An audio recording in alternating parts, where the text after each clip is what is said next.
Ito mga idol, ipapakita ko kung paano ito ginawa, itong design na to. So yan, maraming curve at may mga kublet po lahat. So ipapakita natin. Ito po yung plano niya. So start natin gawin.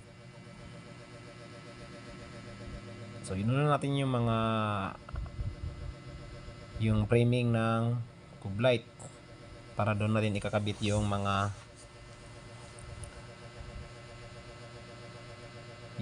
bottom ceiling niya. Ayan. Simple lang yan, mga para malagay mo lang yung design na arko mo.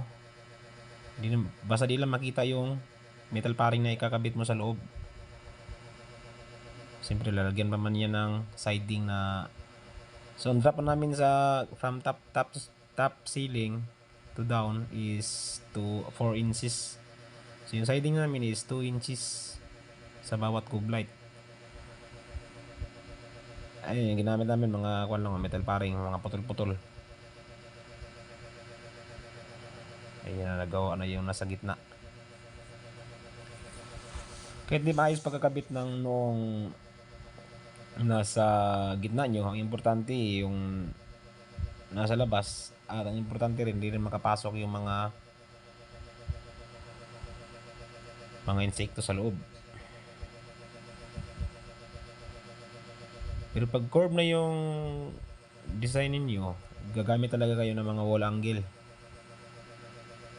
Yung wall angle yung gagamitin nyo para mapaikot nyo yung paring or wall angle. Mahirap kasi pag metal paring.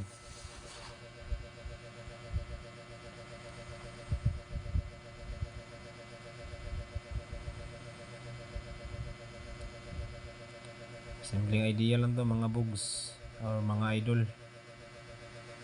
Pero mahirap talaga, mahirap gawin pag di mo alam to.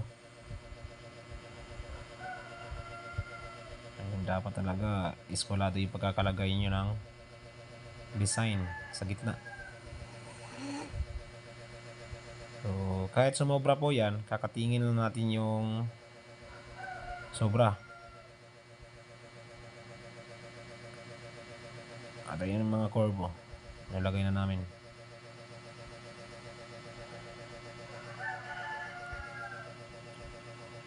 Takpan natin yun, baka pasukan ng daga.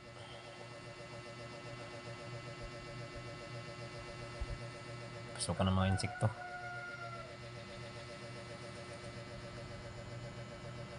So yan po sa gitna, mayroon din po siyang, kung mapansin nyo kanina na pinakita ko, buo yung nasa gitna. Para nakahugis kuan siya. Ano kaya hugis niya eh? Abot lang nagisod ko. Ay, metal paring man yung nilagay namin na frame. Doon ka na maglalagay ng wall angle sa bottom ceiling na o sa drop niya. Para yun yung madidikitan ng Hardflex. So ang Hardflex para na pala na ginamit namin is 3.5. Ang gamit namin ng mga blind rivets is number 1/8 by 1/2. Ayun na, malapit na natapos.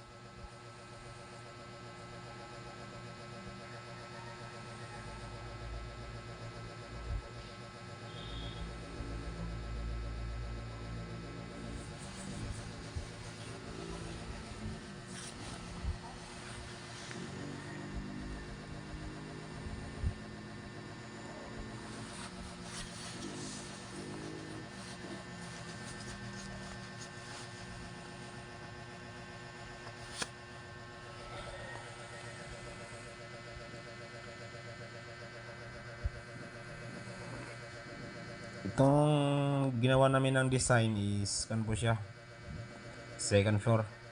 So ito yung main living room niya sa may ground. So ako na din nag-wiring nito. Yan yung mga pipe doon papuntang taas.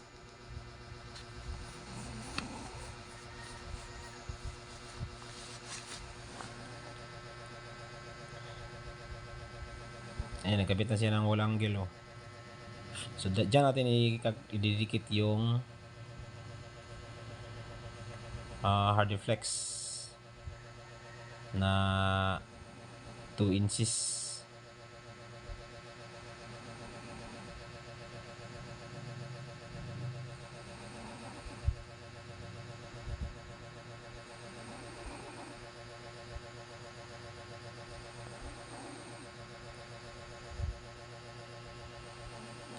Ang kagandahan nito, pag nagawa kayo nito, dapat yung scalpel nyo or ang damba sa Bisaya, no?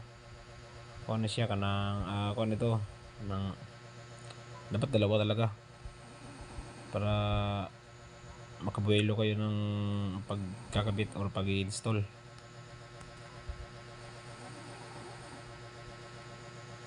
Nalagay na yung siding, oh. Sa kabila naman. Tapos yung sumobra, ikakat lang natin yan. Kunin natin yung square nya, yung eskwalado. Ako po yung nakatayo. Hindi maakyat ba?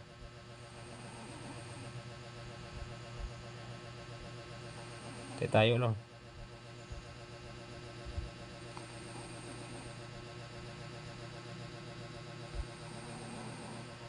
Ayan, ako na nag-cut. Ayun na. Na-straight na natin. At yung mga sumobrang paring, ikakat na lang natin ulit.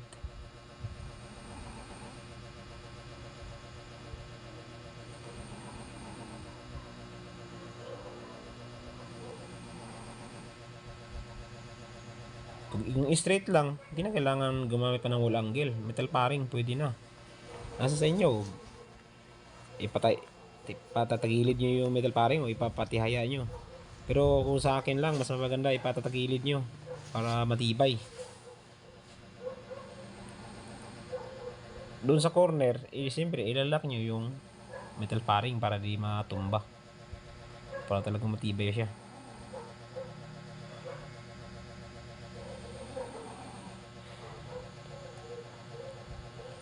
Ayan, no? Tapos na.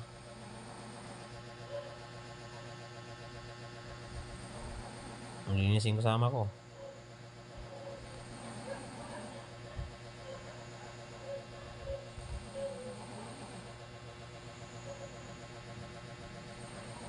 Tapos na, clearing na. Alisin na natin yung damba. Ayan, oh. Ayan, natapos na siya lahat. Yan yung finished product natin. Ayan. Marami pa yung design dito. Sa susunod ko pang mga videos or kita nyo. Or na-post ko na pala yung mga ibang paggawa nung sa kabila. So, i-search nyo lang yung pangalan ko at huwag kalimutan mag-subscribe kung bago pa lang po kayo sa videos ko. Thank you po.